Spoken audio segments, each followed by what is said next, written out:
전광훈 목사 무죄 이제 판결이 났죠? 1심에서. 예. 당연한 무죄지. 뭐 죄가 있습니까? 그걸 이때까지 그냥 가둬놓고 말이야. 이런 거. 정광훈 목사. 이분이 그 처음 인터뷰 일성이 대한민국이 이겼다.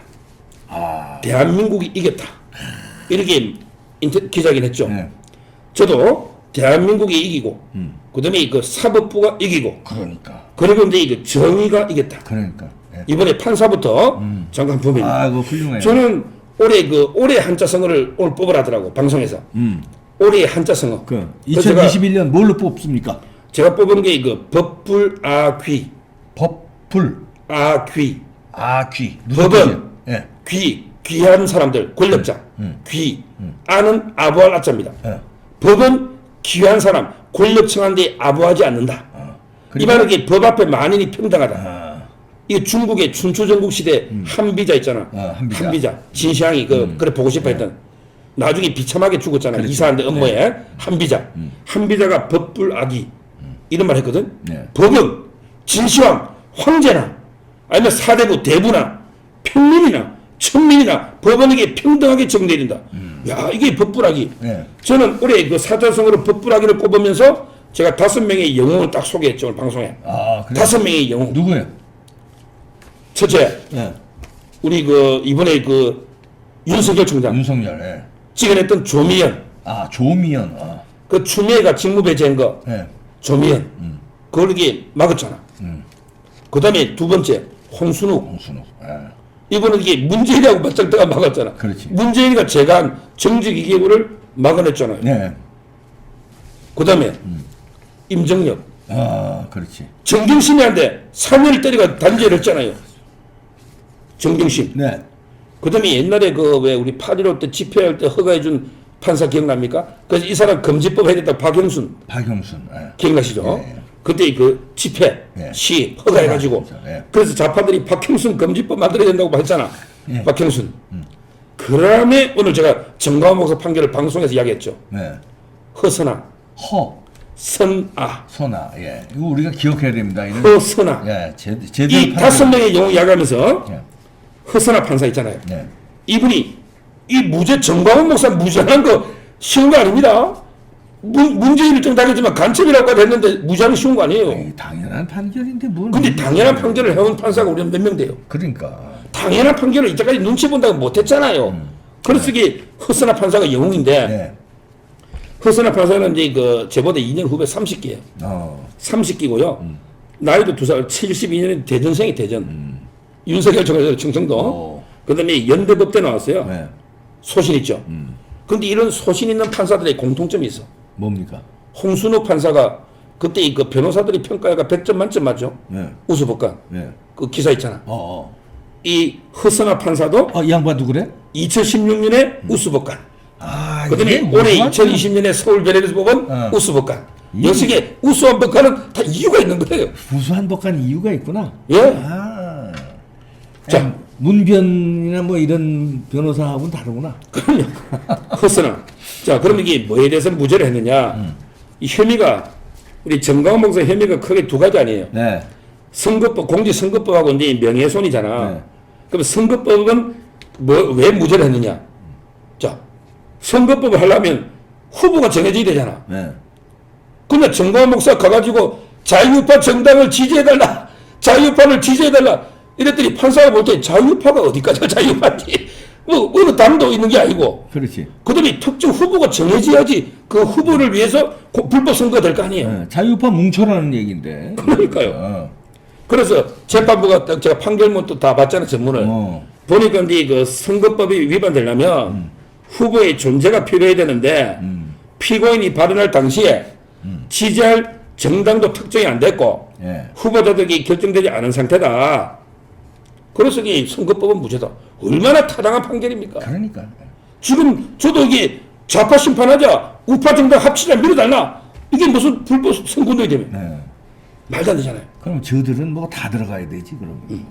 2천만 명 감옥 들어가야 돼. 자, 그리고요.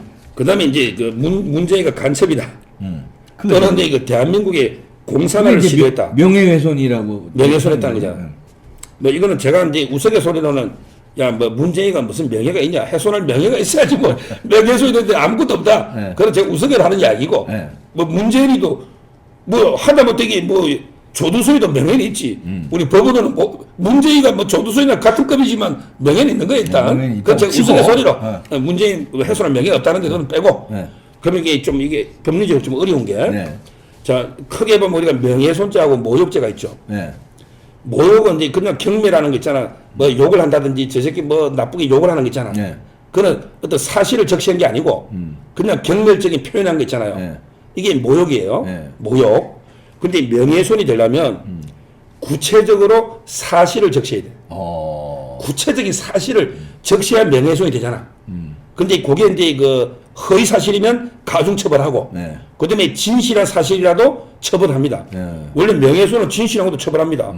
그러니까 명예훼손하고 모욕죄를 나눌 때는 모욕은 사실 적시가 없고 명예훼손은 이제 구체적으로 사실을 적셔야 되고 그 중에 이제 그 진실하면 좀 가볍게 처벌하고 네.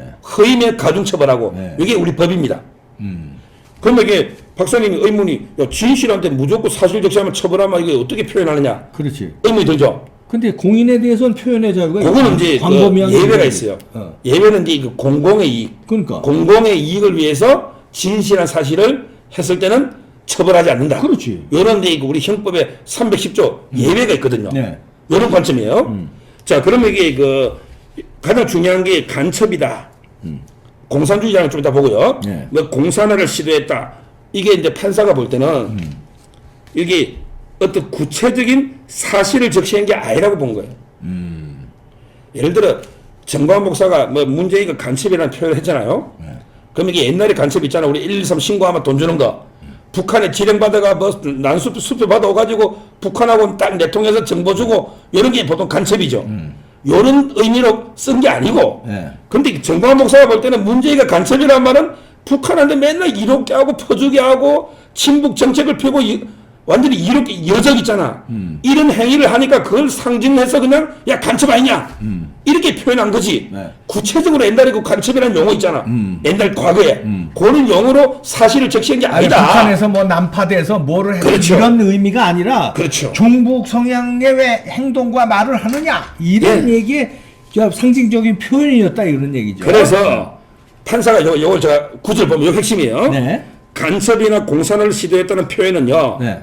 요건 어떤 사실을 드러내 보이는 표현이라기보다는 정치 성향을 비판하는 비유 또는 과장에 불과하다.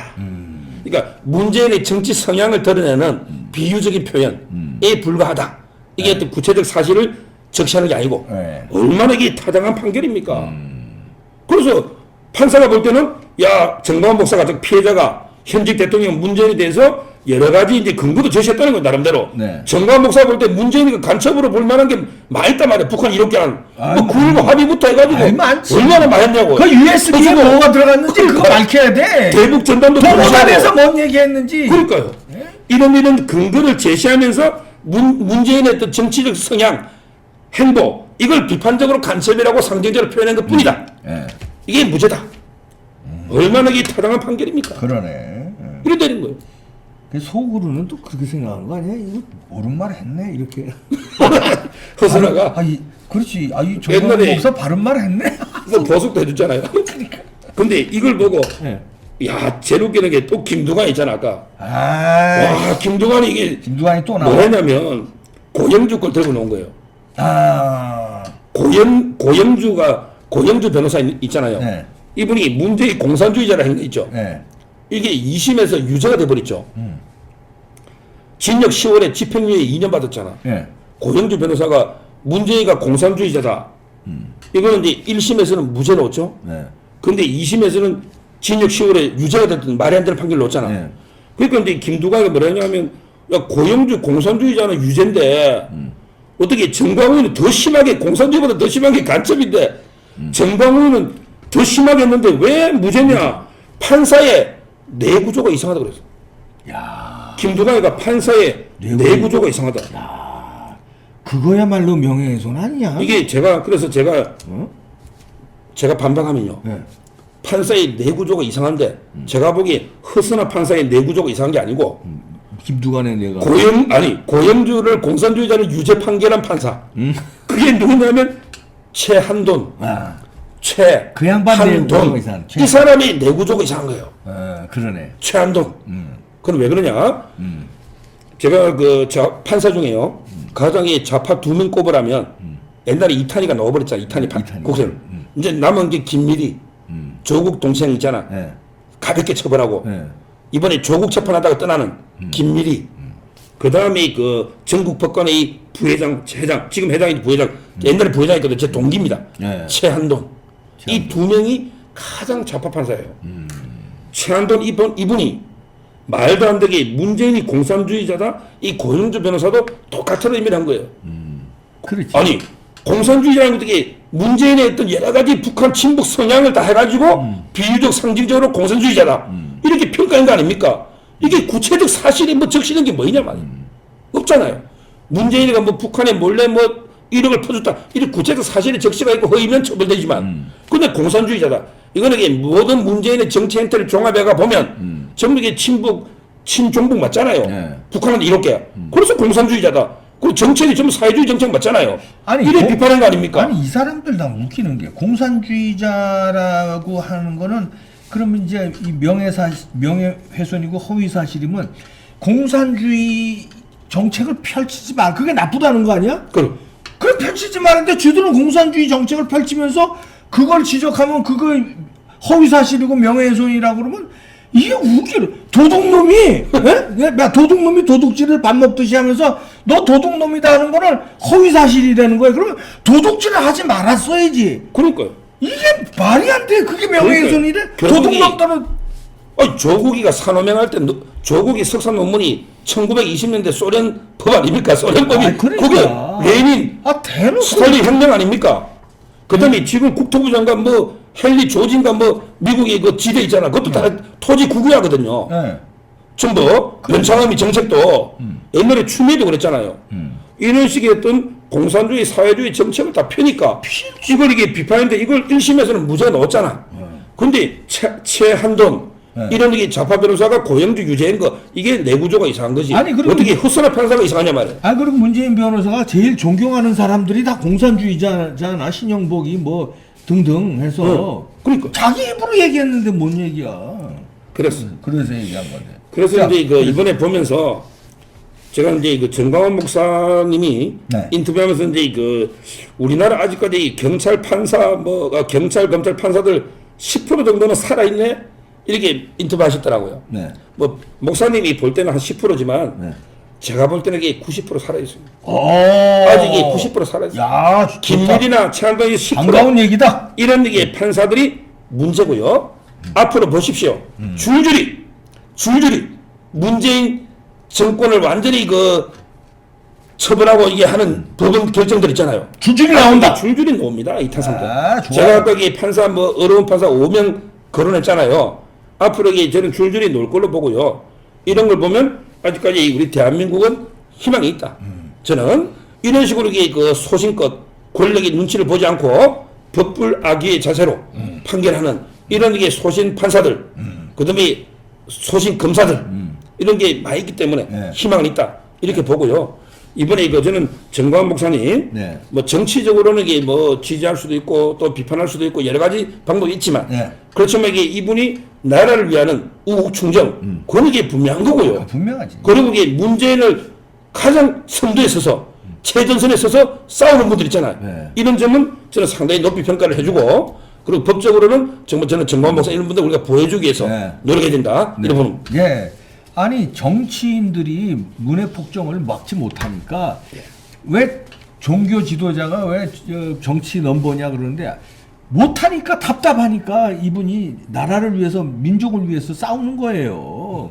옛날에도 종교 지도자들이 다 그런 거 할 때는 뭐 자기 편일 땐 칭찬. 김수환 추기경 얼마나 칭찬했어 지들이. 그래놓고 정광훈 목사는 가둬놓고 말이야 이놈들이. 정리가 요거는 사자성어로 요것도 안 되나? 아까 법불악이. 법불악이. 그걸 법불악이. 그거는 저 이번에 네. 정리를 했다. 희망이 있다. 네, 결론 내려주시오. 마지막. 결론 올해 그 마지막이니까. 제가 이제 그 처음에 그 4.15 참패하고요. 네. 너무 이제 그 가슴이 아파서 저 유튜브를 몇 달 동안 완전히 다 쉬었지 않습니까? 네, 쉬었죠. 유튜브를. 네. 그럼 왜 그러냐면 제가 좋아하는 말 중에 천하흥망, 필부유책. 천하가 망하는 데는 필부, 일개 국민, 백성도 책임 있는 네. 필부유책. 이게 제가 좋아하는 글귀입니다. 네. 그래서 저는 이번에 4.15 총선에서 자유파가 결론만 보면 내용을 보면 완전 망한 건 아니에요. 득표수나. 근데 의석수만 보면 폭망했잖아요. 그렇죠. 예. 거기에 대해서 저도 방송을 하는 나름대로 그 방송하는 입장에서 책임이 있다. 네. 그래서 제가 방송을 몇 달을 접었고요. 네. 그런데 이제 그 이후에 문재인 정권이 계속 몰락하면서 또 여러 가지 이유로 이제 그 새로 제가 유튜브부터 방송을 시작하고 있지 않습니까? 네. 그래서 올 한 해를 제가 쭉 돌아보면서 네. 야 이제는 이제 정말 문재인 정권의 종말이 오는 것 같아요. 네. 올해 제가 수치를 쭉 봤더니 제일 많이 떨어진 게요. 제일 많이 떨어진 게 뭔지 아세요? 뭐요? 지지율? 문재인 지지율. 그러니까. 와 조작 밑에만 봐도 연초에 49m, 49.8에서 36으로 그러니까. 수직 낙하했잖아요. 네. 아니 이제 더 떨어질 거야. 문재인 지지율. 이게 정말 제일 많이 떨어지고 제일 많이 오른 게 뭐냐? 윤석열 지지율. 윤석열 0에서 23점 얼마까지 수직 그래. 상승했잖아. 제일 많이 올란 거. 네. 이게 바로 민심이고. 그렇지. 그래서 저는 이제 그 내년 1년 남았잖아요. 네. 우리 모든 내년이 역대 2021년 1년. 역대 모든 정권의 공통점이 하나 있어요. 네, 뭡니까? 취임할 때 지지율보다 퇴임할 때가 낮았습니다. 그렇지. 예. 모든 이게 역대도 공통이잖아. 근데 문재인이는 이해가 아닌 것 같아요. 문재인도 이게 결국 지지율이 폭망하면서 이제 마지막 남았잖아요. 네. 저는 이제 그 운명이 보이고 따라서 이제 그 내년은 정말 이게 그 문재인을 제대로 심판해서 끌어들이는 이런 게 한 해가 될 거고요. 네. 거기에 따라서 저희 자유파나 보수가 부활하는 왜 그러냐면 이게 좀 더 정권 이번에 못 찾아오면 우리나라는 이게 영구 완전히 망하기 때문에 네. 저는 내년 한 해가 정말 중요한 해다. 네. 그래서 저는 1년 동안 2020 굴하지 않고 네. 두려워하지 않고 제가 이제 그 문재인 정부 싸우는데 미력 하나만 제가 필부 미력 하나만 최선을 다해 싸우겠다 이 말씀을 인사로 마저 드립니다. 좋습니다. 아, 지금 내년 하는데 이거 녹화가 2020년 연말 말 31일 마지막에 하기 때문에 내년 그런데 이 방송 나가는 건 이제 금년입니다. 2021년은 서정욱 변호사도 싸우지만 저도 싸우고 여러분들도 함께 해주시죠. 새해 복 많이 받으십시오. 예, 마치겠습니다. 감사합니다. 서변도 새해 복 많이 예, 새해 복 많이 받으시고 받으십시오. 네, 마치겠습니다. 예.